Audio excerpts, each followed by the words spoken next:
আপনার কপালে, আপনার ভাগ্যে যিনি আছেন তার জন্য সবটুকুন ভালোবাসাকে আপনি জমিয়ে রাখবেন।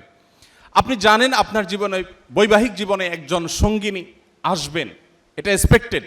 কিন্তু আপনি এখন থেকে যদি কোথাও প্রেমের নামে অবৈধ সম্পর্ক করেন, অবৈধ রিলেশন করেন, হারাম সম্পর্ক স্থাপন করেন, তাহলে দিন শেষে আপনি কিন্তু আপনার সেই হবু স্ত্রীর সাথে বিশ্বাসঘাতকতা করলেন।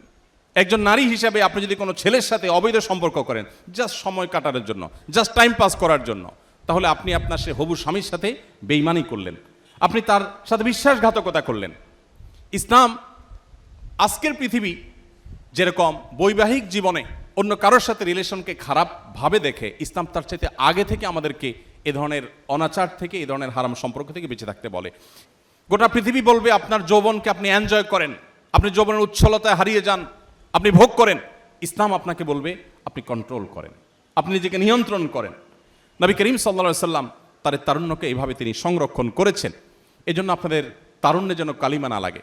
আমাদের মুখতার ভাই বিবাহ সম্পর্কে বলছিলেন, একজন মুসলিম তরুণ তার তারুণ্যে মনে চাইলো আর কোনো পাপাচারে লিপ্ত হয়ে গেলেন, আল্লাহর অবাধ্য হয়ে গেলেন, বিবাহ বহির্ভূত কোনো সম্পর্কে জড়িয়ে পড়লেন, এটি কোনো মুসলিমের সাথে অন্তত যায় না।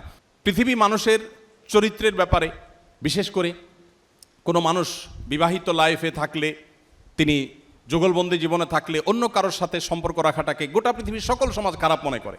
এটাকে মনে করা হয় নীতিহীনতা, যে তুমি একজন স্ত্রী থাকা সত্ত্বেও আরেক নারীর প্রতি কেন আসক্ত, স্বামী থাকা সত্ত্বেও আরেক পুরুষের প্রতি কেন আসক্ত, এটাকে গোটা পৃথিবীর মানুষ দোষের বিষয় মনে করে। নবী করিম সাল্লাল্লাহু আলাইহি সাল্লাম যে জীবন দর্শন আমাদেরকে দিয়ে গেছেন, সেটা এর চাইতে আরও কয়েক ধাপ এগিয়ে। সেটা হলো আল্লাহ আপনাকে যে তারুণ্য দিয়েছেন, এ তারুণ্যের সবটুকুন ভালোবাসা আপনি জমিয়ে রাখবেন আপনার সে জীবন সঙ্গিনীর জন্য।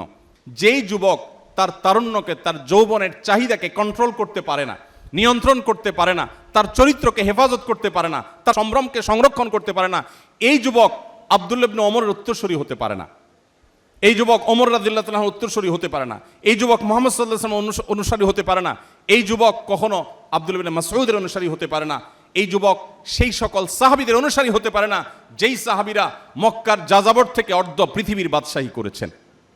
আপনি তাদের অনুসারী, তাদের সেই নবীর উম্মত যে নবী তার যৌবনকে হেফাজত করেছেন এবং হেফাজত রাখতে বলেছেন। অতএব এই সংগ্রামে আমাদেরকে জিততে হবে এবং জয়ী হতে হবে। আল্লাহ তাআলা আমাদের সবাইকে সেই তৌফিক দান করুন।